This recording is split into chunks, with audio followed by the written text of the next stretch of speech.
Hello everyone, welcome back to my channel Nandini's English class. আমি নন্দিনী। আজকে আমি তোমাদের ক্লাউডসের ক্লাস 8 ক্লাউডস ইমতেজার হোসেনের লেখা লেসন 2 আমি স্টোরিটা কমপ্লিট করেছিলাম। আজকে তোমাদের কোশ্চেন আনসারগুলো কমপ্লিট করাবো। তো চলো দেখে নিই।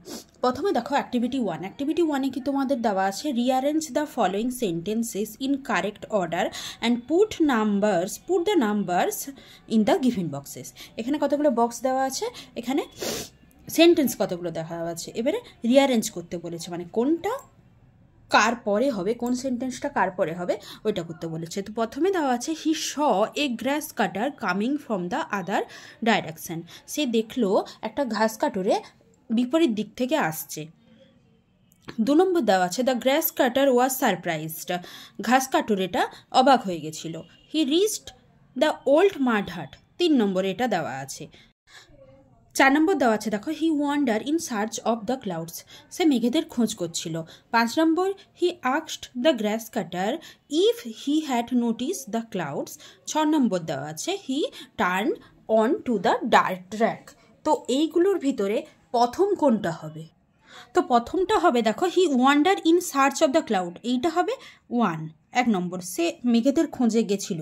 2 নম্বর কি হবে, হি রিচড দ্য ওল্ড মাড হাট, এটা হবে 2 নম্বর তোমাদের।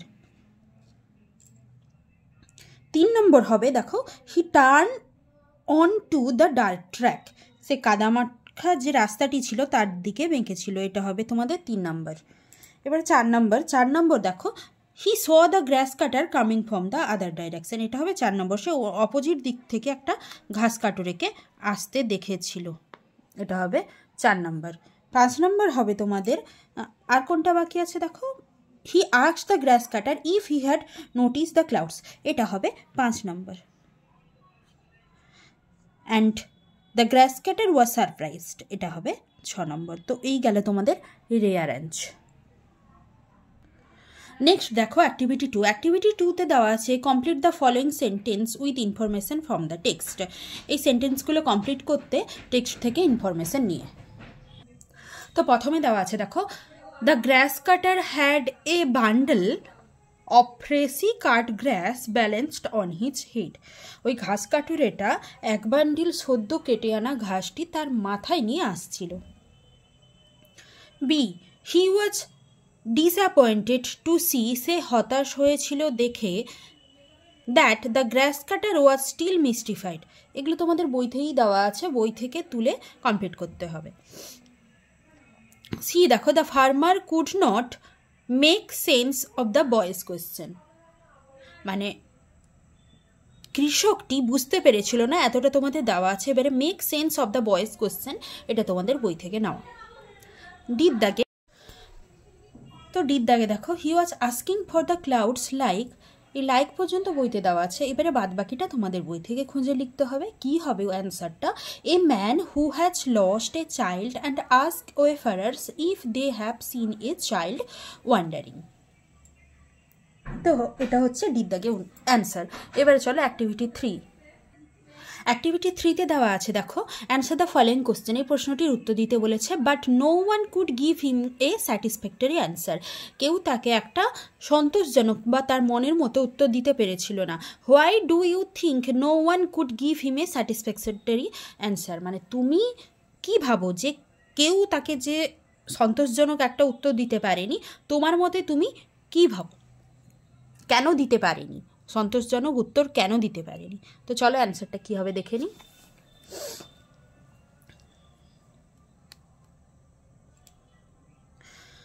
No one give him a satisfactory answer because, কেউ তাকে উত্তর দিতে পারেনি কারণ the question that he asked had no sense to everyone, মানে সে যে প্রশ্নটা জিজ্ঞেস করেছিল সেটা অন্যদের কাছে কোনো হেতু ছিল না, এটাই ভেবেছিল অন্যরা। I think none could understand the real meaning of the question. আমার মনে হয় কেউ বুঝতেই পারেনি সঠিক যে সে কী কোশ্চেনটা করেছিল, তার সঠিক কোশ্চেনটাই সে কেউ বুঝতে পেরেছিল না, তার জন্যই কেউ উত্তর দিতে পেরেছিল না। এই গেল তোমাদের অ্যাক্টিভিটি 3। এবারে অ্যাক্টিভিটি 4। অ্যাক্টিভিটি 4-এ কী দেওয়া আছে দেখো, write T for true and F for false statements in the given boxes, give supporting statements for each of your answer. বলেছে যেটা ট্রু সেটা তাতে টি লিখতে, আর যেটা ফলস হবে তাতে এফ লিখতে এই বক্সগুলোর মধ্যে, এবং তোমার উত্তরের সাপেক্ষে একটা সাপোর্টিং স্টেটমেন্ট দিতে বলেছে। এই সাপোর্টিং স্টেটমেন্টটা তোমরা কোত্থেকে পাবে, বইতেই তোমাদের দেওয়া আছে, তার ওই সাপোর্টিং সেন্টেন্স যেটা যে লাইনটা হবে সেটাই এখানে তুলে দিতে হবে।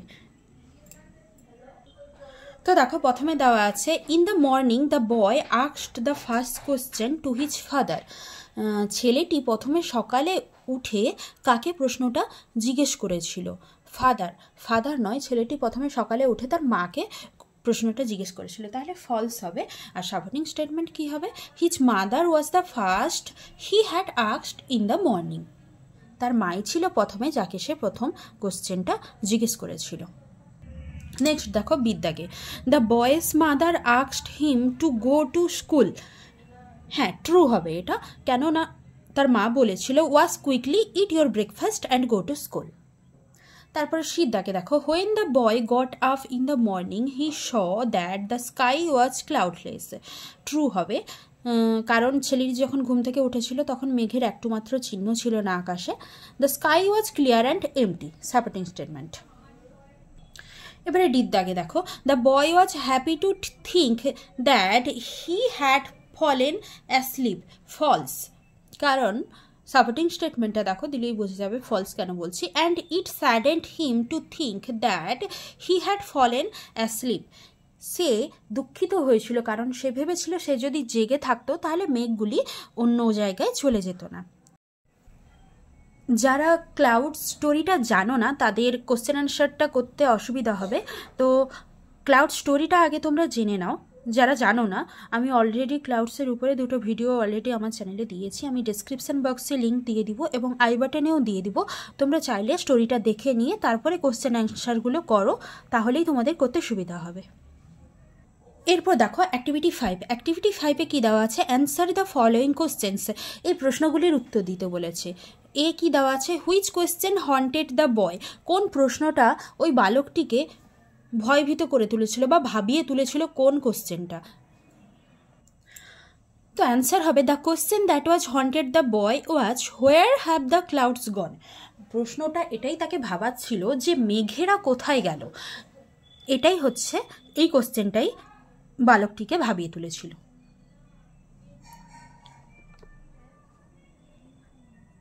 নেক্সট কোশ্চেন দেখো, what did the boy see in the middle of the night.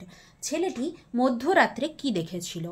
In the middle of the night the boy saw that the clouds were rumbling and the occasional flashes of the lightning.